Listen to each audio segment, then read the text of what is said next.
What's happening on America's college campuses is horrific. Anti-Semitic mobs have taken over leading universities. This is reminiscent of what happened in German universities in the 1930s. It's unconscionable.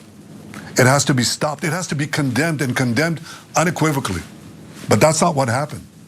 The response of several university presidents was shameful. Now, fortunately, state, local, federal officials, many of them have responded differently, but there has to be more. More has to be done. That was Prime Minister Benjamin Netanyahu, who is not the Prime Minister of the United States. He's the Prime Minister of a foreign country, Israel, and he feels the need to weigh in on what is transpiring on college campuses across our country, and he wants to squash those protests. He wants more to be done. We didn't vote for him. We don't support him here at TYT. So who is he to tell this country what they need to do in response to mostly peaceful protests? I get that there is a narrative playing out in corporate media, totally understand, what that's motivated by.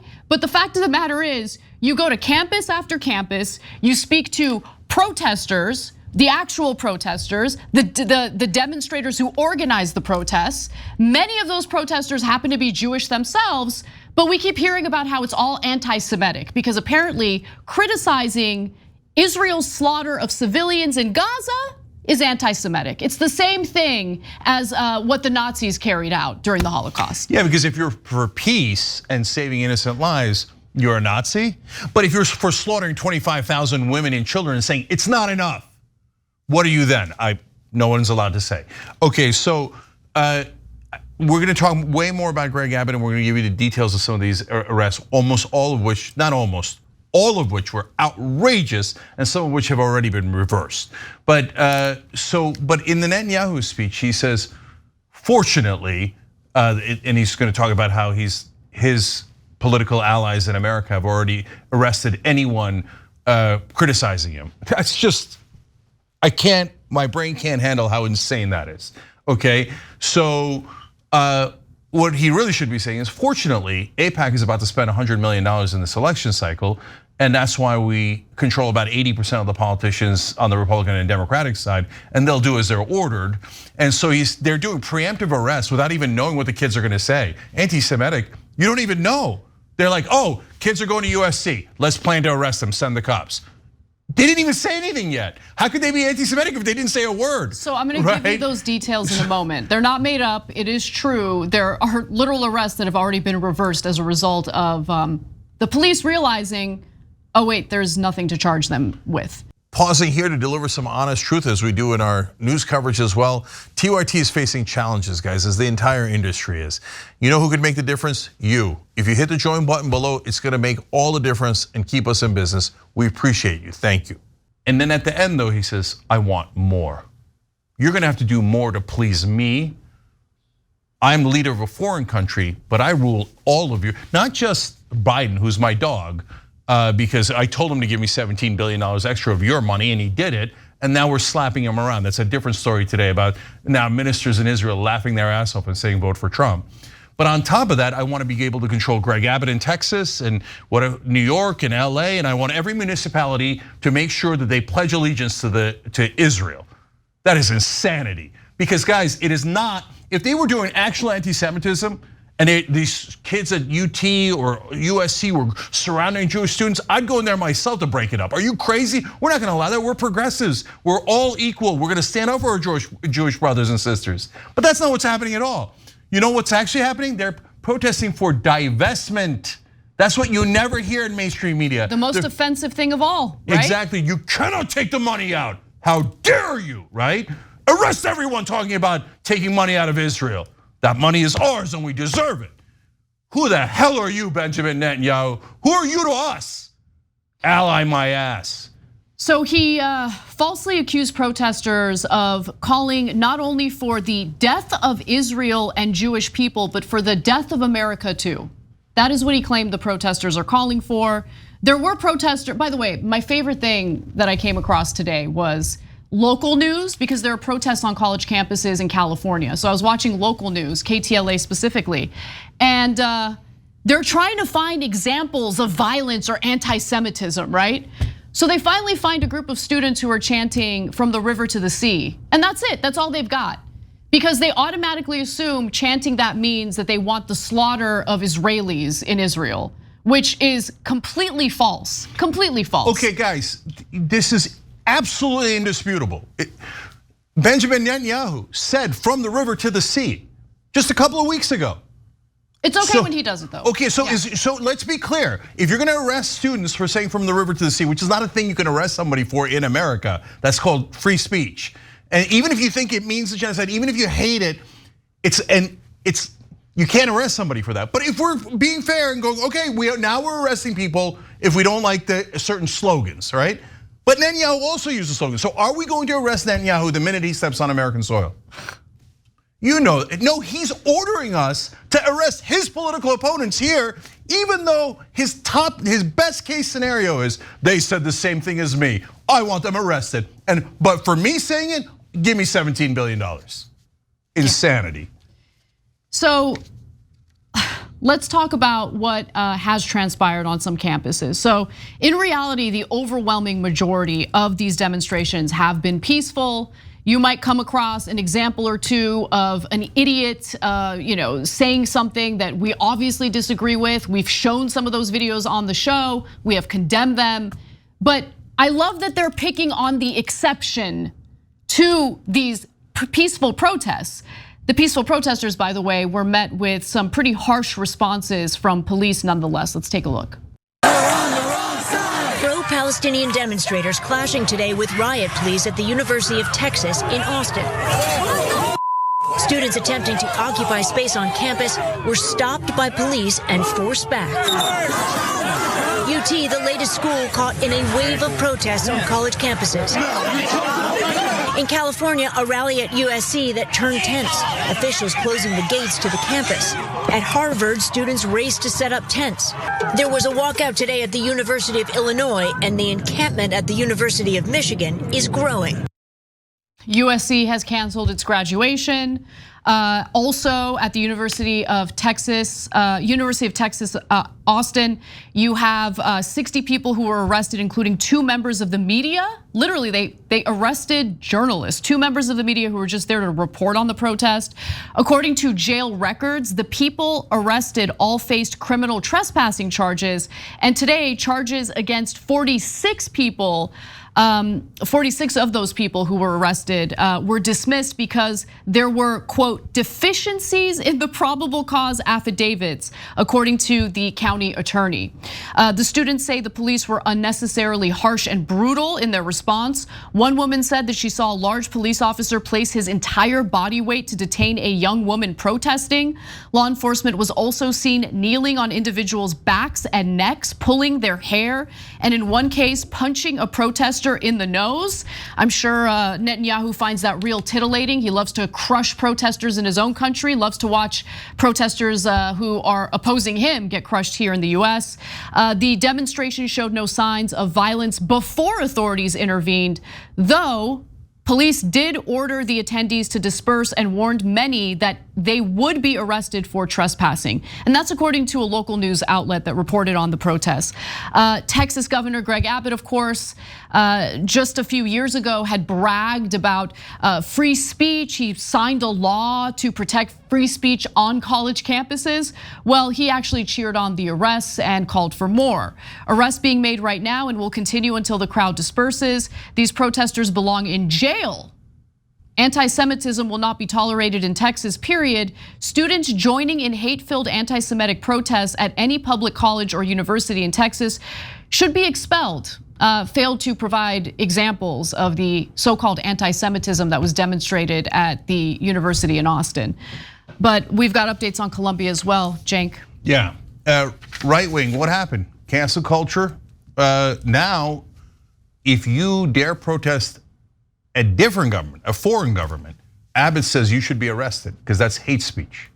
Now, mind you, not all foreign governments. You could say, and by the way, not even the American government. You can boycott America. Yeah. Like you can boycott American-made products, right?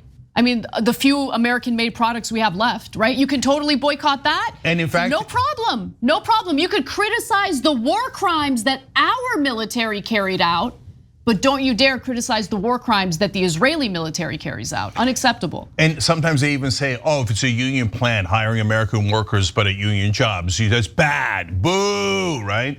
So all these things you can say about America and American workers and American voters, no problem at all, right? But hey, you're criticizing Israel? I didn't even hear what it was. It doesn't matter what it is. I want him arrested, Greg Abbott said. That violates his own law. Now, but worse than that for the right-wingers, he said anyone who's at those protests, protesting Israel, is an anti-Semite. So if you're a right-winger out there and you don't want your money being sent to Israel for whatever reason, maybe you're like us or you think, Jesus, they killed 25,000 women and children, what more do they have to kill? Or you think, I don't care about those people, but I don't want my taxpayer money not going to the border, but going to some other country, right? Congratulations, you're now an anti-Semite. According to Abbott, a Republican governor. Yeah. So right wing, come get your boy. Do you believe in free speech or don't you? Because right now, Greg Abbott is the king of cancel culture. He's saying you disagree with Israel, I'm gonna call you an anti-Semite, I'm gonna smear you, and I'm gonna arrest you. I'm gonna take away your freedom because you dared to disagree with a foreign government. I can't think of anything less America first than that. Meanwhile, at Columbia University yesterday, Speaker Mike Johnson showed up to demand that the president of that institution resign. The same president who did everything she could to placate Republican members of Congress, crush the protesters, wasn't enough. NBC spoke to a Jewish professor. Let me just reiterate that. NBC News spoke to a Jewish professor from Columbia about her thoughts on how Speaker Mike Johnson showing up to demand that police crack down on student protesters. Let's watch. Is it constructive to have the Speaker of the House on campus calling for the president's ouster? Absolutely not. Debbie Becker is a Jewish professor who ate Passover dinner in the encampment with protesters. Most of those Congress members have an agenda that is about taking down our higher education institutions that they think of as places of woke indoctrination. Becker and other faculty in the sociology department signed a letter voicing their alarm over the NYPD's arrests on campus. They need to vow not to be using the security forces and discipline as a way to handle conflicts over complex, challenging speech. I mean, what could possibly be more anti-Semitic than a Passover dinner, Cenk? I mean, yeah. I don't want anyone to miss that point. Let's take a look at the next graphic because there's an image of that dinner taking place. Spent the first night of Passover at the student Seder in the Gaza Solidarity encampment at Columbia. The Jewish flank of the Palestine Solidarity movement is growing and it is so beautiful to behold. Judge for yourself how unsafe these Jewish students look. Yeah, so to give you the sense of height of absurdity now, they're at peak propaganda because as we're gonna tell you later in the program, now Bernie Sanders, the most prominent and successful Jewish politician of all time, is being called anti-Semitic. Of course, Passover dinner at a peace protest, anti-Semitic. Jewish protesters, anti-Semitic. Because they realize they're on a different planet than the rest of us. In Washington world, no one disagrees. Anyone who disagrees with Israel, whether they're Jewish or not, whether they're observant or not, it doesn't matter. We call them anti-Semites and we arrest them. That's so obvious to everyone in Washington, right? But to the rest of us, they don't get it. Hey, you schmucks, we don't all watch mainstream media anymore. You don't get to brainwash us anymore with this establishment crap that you guys peddle, right? So look, finally, if anyone at a protest is doing anything that actually is anti-Semitic, targeting or harassing someone who's Jewish or saying stupid things supporting Hamas or whatever it is, drive them out of the protest because all they're doing is hurting you. And oftentimes, and every peace protest has people that are sent in to create trouble, right? And so I don't know if that's happening here. And by the way, I should clarify. I said a couple of days ago that there was a lady holding an Al-Qassam rocket and that she was an infiltrator and fake. I read more into that and there's good evidence on both sides. I don't know who she is, so I retract that statement. But can it happen? Sure it can. My point though is, whether they are or they aren't, if they're saying something against Jewish Americans, they're not one of us. They're not peace protesters, they're not people trying to protect innocent lives, so do not tolerate that.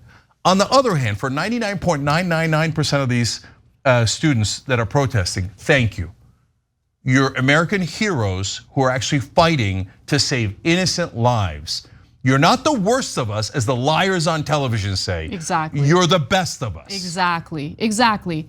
The disgusting attempt to conflate peaceful protesters with the few examples that they've managed to muster up of people saying anti-Semitic things is absolutely disgusting, defamatory, and it is incredible to see how I mean, it feels like an orchestrated effort. Corporate media is engaging in it. Every lawmaker, with a few exceptions, is engaging in it. Just smearing these college students, using the exceptions as the rule, right? The exceptions to make this, argument that all the protesters are just spewing hatred. They're not spewing hatred at all. If there are a few examples, there should be consequences for the few examples. But pointing to them to make a point about all the protesters is just absolutely disgusting. And that's what's been happening. Yeah, so last thing for me is, I know it's not coordinated, and I wrote about this in my book, Justice Coming, when there's a thing called groupthink, right? And in the Washington bubble, for example, no mainstream media reporter ever talks about money when it comes to legislation. So they passed $17 billion for Israel. None of the articles mentioned the $100 million AIPAC is spending on politics. But it's not just about Israel AIPAC. They never mention it when it's oil companies, bank companies, any drug companies, any lobbyists are never, ever mentioned when they're discussing legislation. Is it because all the reporters and the politicians got together in a cabal in a secret room? No, they have groupthink. They all think, well, of course the millions of dollars doesn't affect politicians. They're honorable people. I was at a cocktail party with 8 of them yesterday, and we were all playing ass-slap football. We love each other. It's groupthink. And so, and lastly, guys, don't forget, the point of this protest is divestment from Israel. And what they're saying is, if Columbia, University of Texas, etc., is putting money and investments into Israel when they have 5.5 million hostages that they haven't released in 57 years, these occupied territories, these people are prisoners. No, our money should not go to this state that keeps 5 million hostages. And that is absolutely right. And I think that it's a moral duty of anyone who doesn't want these people slaughtered and occupied forever to stop doing all business with Israel. Don't travel to Israel. And by the way, when I say this, that is the #1 thing that triggers the Israeli side.